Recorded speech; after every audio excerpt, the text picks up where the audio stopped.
Hello everyone, आपका अपने channel पर बहुत बहुत स्वागत है। हमारे चैनल एग्जाम एनसीईआरटी में एनसीईआरटी बुक्स एसएसटी की कवर कराई जाती हैं और साथ में हम फ्रीडम फाइटर्स की बायोग्राफीज़ भी कराते हैं, जैसे कि आपको सोशल स्टडीज़ की, पॉलिटी, हिस्ट्री, मॉडर्न हिस्ट्री के जो आपके पर्सनालिटीज़ हैं उनके बारे में आपको भरपूर नॉलेज मिल सके, जिससे आप उनको अच्छे से समझ सकें।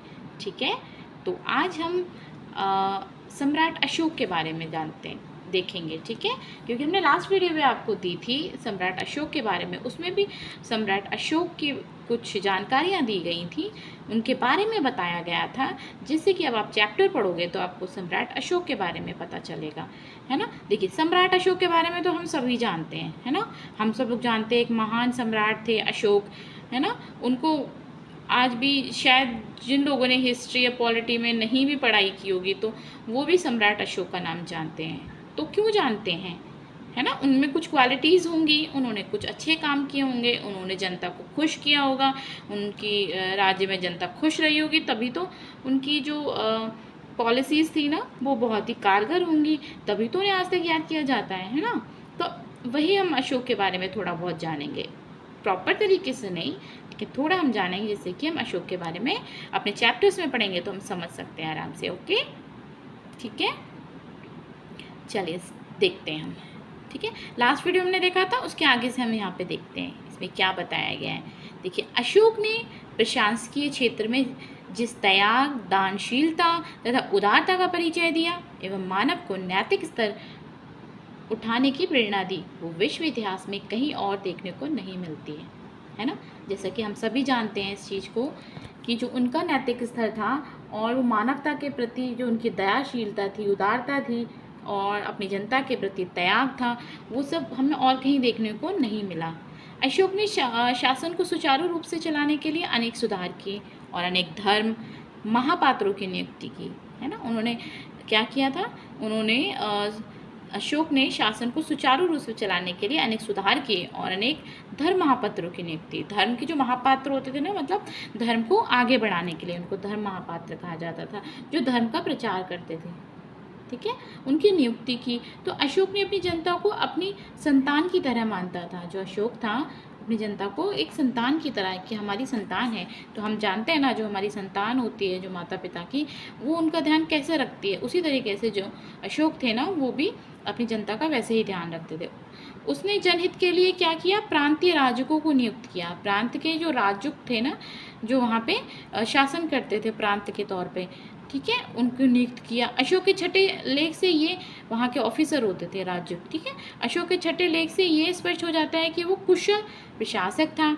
उसका संदेश था, क्या संदेश था, प्रत्येक समय में चाहे भोजन कर रहा हूँ या शयनगार में हूँ, प्रतिवेदन प्रजा की स्थिति से मुझे अवगत करे।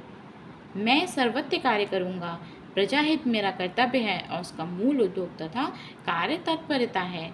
देख रहे ना, इन्होंने क्या संदेश दिया था, चाहे वो कुछ भी कर रहे हों, लेकिन उनको क्या करना है, उन्हें जनता की सिचुएशन से अवगत कराया जाए उसी टाइम। तो उसका उनका ये संदेश था कि प्रत्येक समय, चाहे मैं भोजन कर रहा हूँ या कुछ भी कर रहा हूँ, तो उन्हें जनता की जो भी स्थिति है उससे उन्हें बताया जाए। तो इसका मतलब हम भी जानते हैं ना, इसी तरीके से माता पिता भी अपने बच्चों का ध्यान रखते हैं। वैसे ही जो हमारे सम्राट अशोक थे, वो भी अपनी जनता को बहुत ही अच्छे से रखते थे। ठीक है, उन्होंने कहा कि मैं सर्वत्र कार्य करूँगा, मैं काम करूँगा, प्रजाहित मेरा कर्तव्य और उसका मूल उद्योग तथा कार्य तात्पर्यता है। अशोक की योग्यता का ही परिणाम था। अशोक की योग्यता का क्या परिणाम था, उसने 40 वर्ष तक कुशलता से शासन किया। देखिए, 40 वर्ष तक, है ना। जब हम कोई भी काम करते हैं तो फिर क्या होता है, हमारा काम लोगों को पसंद आता है, तो वो चीज़ आगे बढ़ती चली जाती है। यही वजह है कि सदियों बाद आज भी लोग अशोक को एक अच्छे शासक के रूप में याद करते हैं, राइट। तो ये चीज़ हम आराम से समझ गए ना अपने चैप्टर में। ठीक है, तो हमने सम्राट अशोक को आज देख लिया और सम्राट अशोक के बारे में हमने थोड़ा बहुत जाना है। बाकी हम हिस्ट्री में भी जानेंगे इनके बारे में। ठीक है, ओके। तो आप लोग अपने इस चैनल को एग्ज़ाम है एनसीईआरटी, इसमें एनसीईआरटी बुक्स हम कराते हैं जो कि आप चैप्टर्स को आराम से यहाँ पे समझ सकते हो। ठीक है, तो अगर आपको क्लास समझ में आ रहा है, आपको अच्छा लग रहा है, आपको कुछ भी अगर इसमें नॉलेज मिल रही है, तो आप क्या करेंगे, आप लाइक करिए क्लास को। ठीक है, आप लाइक करिए, कमेंट करिए। अगर आपको कोई भी चीज़ की नीड है कि भी किसी क्लास की जो कि आपको, तो आप मुझे बताइए। ठीक है, और आपको कुछ भी पसंद आया है या फिर आपको कुछ भी प्रॉब्लम है तो कमेंट कीजिए और क्लास को सब्सक्राइब कीजिए हमारे चैनल को। ओके, चलिए नेक्स्ट क्लास में मिलते हैं। तब तक आप लोग अपना ध्यान रखिए और पढ़ते रहिए, क्लास में आते रहिए। Thank you.